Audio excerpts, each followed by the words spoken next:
Olá e bem-vindos. Hoje a gente vai mergulhar numa história que, olha, é daquelas que não saem da cabeça.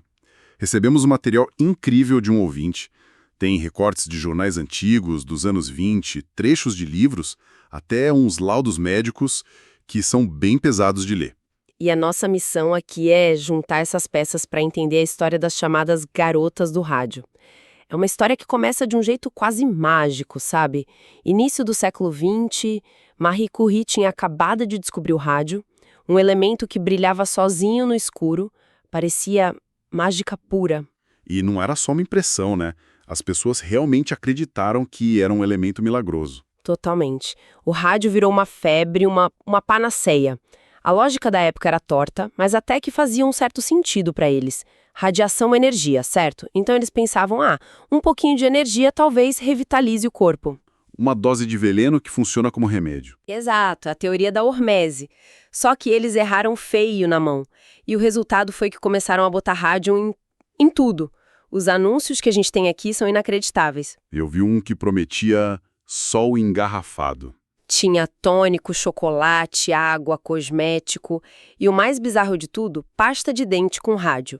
Prometia um sorriso que brilhava. Um jornal chegou a dizer na manchete: o rádio vai acrescentar anos às nossas vidas. Anos às vidas, que ironia. E é nesse brilho que a história começa a ficar bem sombria. Vamos para os Estados Unidos, ali por 1917, em plena Primeira Guerra Mundial. Isso. Surge uma necessidade militar bem específica. Os soldados nas trincheiras precisavam ver as horas no escuro total. E uma empresa, a US Radium Corporation, apareceu com a solução. Uma tinta que brilha no escuro. A Andark. E para pintar os ponteiros e os números minúsculos dos relógios, eles contrataram centenas de moças. O trabalho era considerado perfeito para elas. Mãos pequenas, delicadas. E pagava bem, né? Pagava muito bem, 3 vezes a média. Era um emprego de status. Só que o método que ensinaram para elas era basicamente uma sentença de morte. É aqui que a coisa me pegou de verdade. Eu li a expressão que usavam nas fontes. Lip, dip, paint. Lábio, mergulhar, pintar. Quando eu entendi o que o lip significava, meu estômago revirou. Você pode explicar essa técnica? É o centro do horror. A tinta era uma mistura de pó de rádio, cola e água. Para a ponta do pincel ficar super fina, para pintar os detalhes, os supervisores ensinavam um processo de 3 passos. E elas repetiam isso o dia todo. Centenas de vezes. O primeiro passo, lip. Levar o pincel até a boca e usar os lábios, a língua, para afinar a ponta. Pera. Deixa eu ver se eu entendi. Elas colocavam um pincel com uma substância radioativa na boca? De propósito. Sim, era parte do treinamento oficial. Depois de afinar o pincel na boca, vinha o dip, mergulhar na tinta, e por fim paint, pintar o mostrador.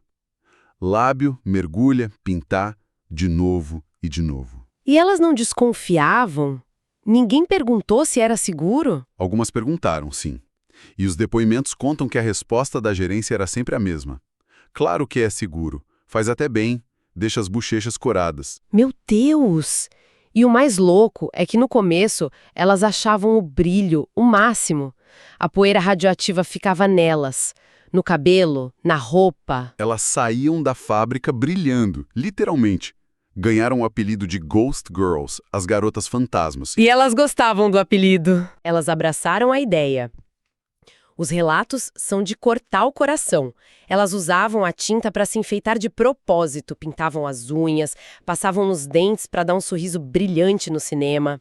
Não. Salpicavam nos vestidos para brilhar nos bailes. Elas se sentiam mágicas, umas fadas, sabe? Mal sabiam que estavam se cobrindo de veneno. E é aí que a história fica revoltante. Porque a empresa sabia. A ignorância era só de um lado. Exatamente. A negligência vira crueldade. Enquanto as moças trabalhavam no chão de fábrica com aquela poeira brilhante flutuando no ar, os donos e cientistas da empresa nos andares de cima sabiam de tudo. Como a gente sabe disso? Pelos documentos internos, os químicos da US Radium manuseavam o pó de rádium com avental de chumbo, com máscaras, com pinças de marfim. Eles jamais tocavam naquilo. Que hipocrisia! Eles se protegiam com chumbo enquanto diziam para as funcionárias que era seguro botar na boca. E claro, o corpo delas começou a cobrar conta. E o mecanismo biológico é terrível. O rádio, quimicamente, se parece muito com o cálcio. E o nosso corpo é enganado. Ele não consegue diferenciar um do outro. Exato. Então, quando elas ingeriam o rádio, o organismo pensava, opa, cálcio, e mandava direto para os ossos. Então o veneno não saía do corpo. Ele se tornava parte do esqueleto? Sim. E uma vez lá, o rádio começava o trabalho dele. Ele emitia radiação sem parar, de dentro para fora. Era como ter milhares de metralhadoras minúsculas atirando nas suas próprias células 24 horas por dia. Quais eram os primeiros sinais? Começava com coisas vagas.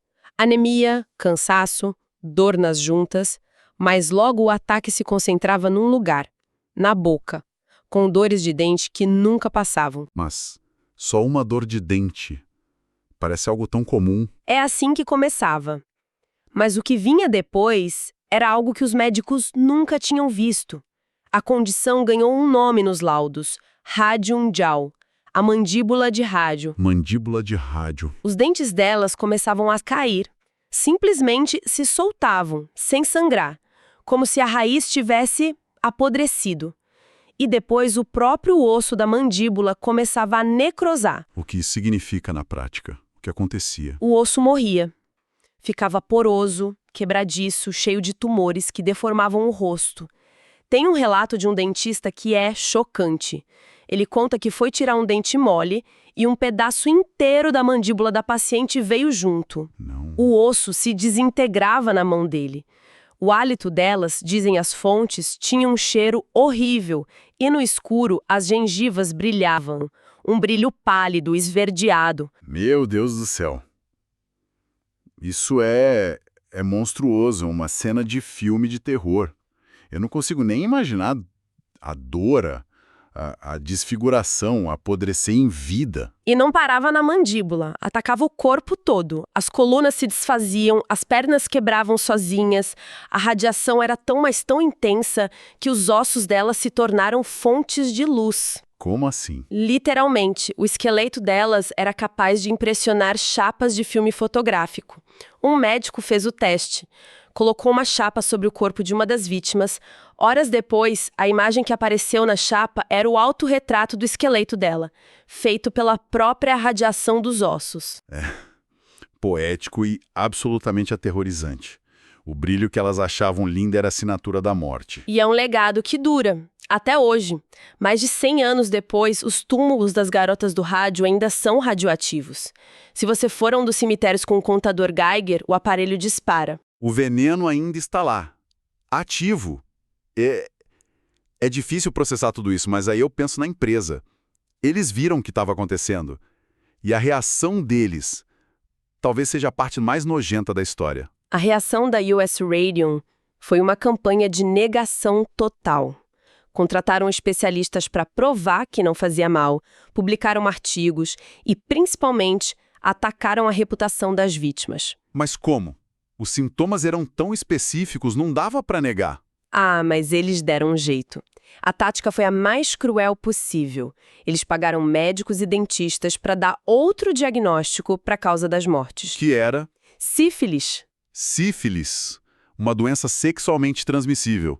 Isso é baixo demais. É culpar a vítima da forma mais sórdida que existe. Exatamente. Nos anos 20, sífilis era um estigma social enorme. Era doença de gente imoral. Ao fazer isso, a empresa não só se livrava da culpa, mas destruía a reputação daquelas mulheres. Os maridos desconfiavam e o foco saía da fábrica. Com a empresa contra elas, a sociedade julgando, a doença consumindo, como elas conseguiram lutar? Parece impossível. Foi uma luta heróica. Uma operária chamada Grace Fryer liderou o movimento.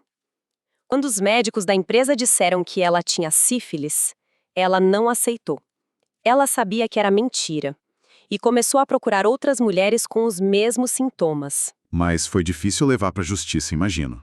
Demorou 2 anos só para achar um advogado que aceitasse o caso. Ninguém queria peitar a US Radium. E a estratégia da empresa era óbvia: enrolar o processo o máximo possível. Porque elas estavam morrendo. O tempo estava do lado da empresa. Exato. Se elas morressem antes do julgamento, o caso morria junto. Os relatos do tribunal devem ser de partir o coração. São desoladores. Grace e mais 4 mulheres finalmente foram para a corte. Muitas já no leito de morte. A imprensa da época descreve que elas tiveram que ser carregadas até o tribunal de tão fracas. Uma delas não conseguia nem levantar o braço para fazer o juramento. Mas elas testemunharam. Testemunharam, com o corpo se desfazendo, mas estavam lá, lutando pela verdade. E elas venceram. No fim, sim. A pressão da mídia ficou insuportável. Um jornalista importante, o Walter Lippmann, escreveu artigos furiosos sobre o caso. A empresa foi forçada a fazer um acordo. Que tipo de acordo?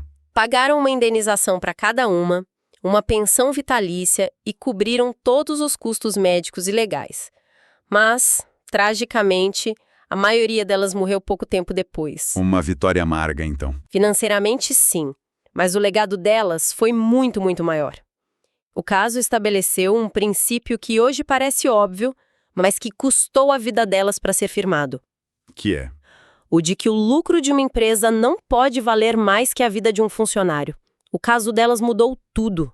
Qual foi o impacto prático? Foi gigantesco. Ele criou o precedente legal que dá o direito a um trabalhador de processar o empregador por doenças ocupacionais. Isso não existia. A morte delas foi a semente para a criação da OSHA, a Agência de Segurança do Trabalho dos Estados Unidos. As regras de proteção que existem hoje nasceram do sacrifício delas. A luz que as matou acabou iluminando o caminho para os outros. Elas iluminaram o tempo, mas tiveram suas vidas apagadas. Para mais histórias como essa, que precisam ser contadas e que a gente não pode esquecer, siga o nosso canal. E fica a reflexão que esse material todo provoca. O que é mais assustador nessa história? A ignorância científica de uma época que confundia perigo com magia? Ou a ganância calculada de uma empresa que sabia a verdade e escolheu o lucro? Comenta aí o que você acha. Até a próxima. Tchau, pessoal.